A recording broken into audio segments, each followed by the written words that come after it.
Hi, my name is Abby Letney, and for my extra credit research question, I would like to know how traditional religion and religious symbolism affect modern and mainstream cultures of Japan today. I would like to start off with shrines and temples, specifically the Temmangu Shrine in Osaka. There are 3 of these in Japan, all of which honor scholarship and knowledge. How might this relate to modern lifestyles? Well, students will often come to this shrine before taking a test or school entrance exam and pray for good luck or to get into a certain school. There are also wish boards that people will write on and display their wish at the shrine. Students may also write what school they want to get into as well. The Todaji Temple in Nara also holds great significance. Not only is it the largest wooden structure in the world that holds the world's largest bronze Buddha, but well over 2 million people visit this temple every year to worship, and it's also a very large tourist attraction. 2.78 million people visited this temple in February of 2024 alone. Next, I would like to talk about family crests and how they are still important in today's culture.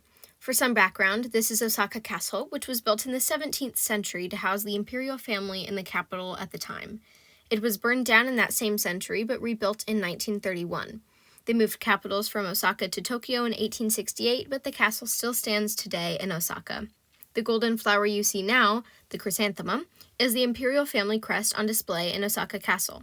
This crest is still used by the imperial family today, which the emperor is the 126th generation to carry this title. Aside from the chrysanthemum, according to Nippon.com, there are thought to be between 20,000 and 25,000 family crests in use today in Japan. The next topic I would like to discuss is entertainment such as anime. The anime movie titled Your Name has a religious basis of the story. The main characters are connected through certain religious practices based on Shinto belief.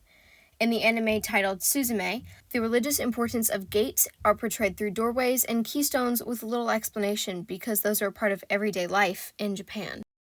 Also, I would like to talk about how animals are culturally significant. Nara Park, where Todaji Temple is also located, are also hundreds of roaming deer. In the Buddhist religion, deer are believed to be messengers of Buddhist deities. They are revered so greatly that in the Edo period, if you killed deer, the punishment was often death. Today, hundreds of deer are still roaming the park and respected by all the visitors. All of the people that practice Buddhism in that area still consider deer to be sacred spiritual messengers. In addition, it is discussed at both Shinto and Buddhist shrines how carp are considered sacred.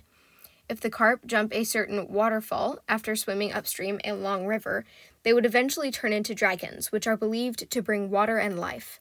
On the outside of Osaka Castle, there are golden carp decorating the building as well. You can also see koi in ponds or other architecture at sacred parks, showing how they are still important to people today.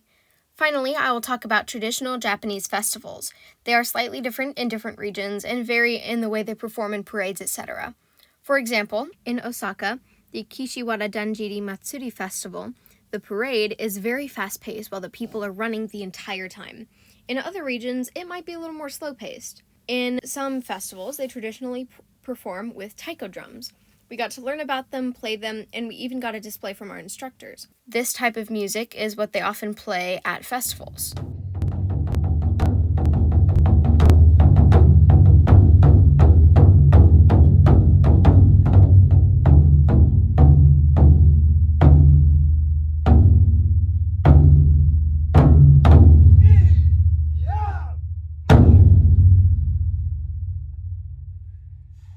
The Kishiwada Danjiri Matsuri Festival is a very famous cart-pulling festival that taiko drums are played at.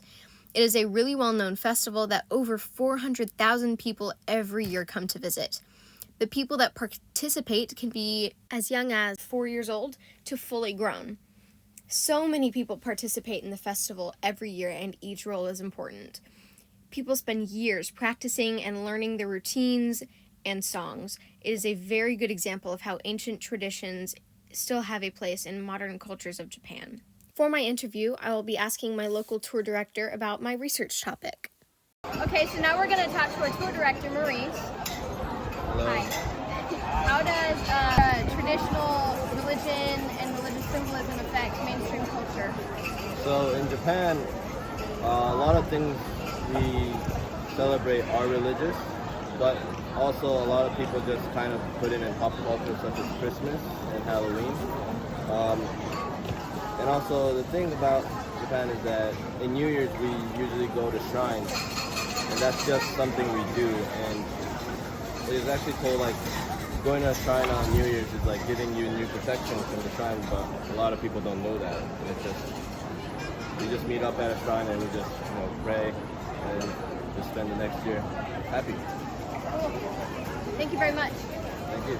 By doing this project, I have expanded my awareness of religious symbolism in my own culture in ways such as crosses or doves as a common jewelry item, and federal holidays such as Christmas and Easter. In conclusion, ancient traditions and religious symbolism play a big part in the mainstream cultures of Japan.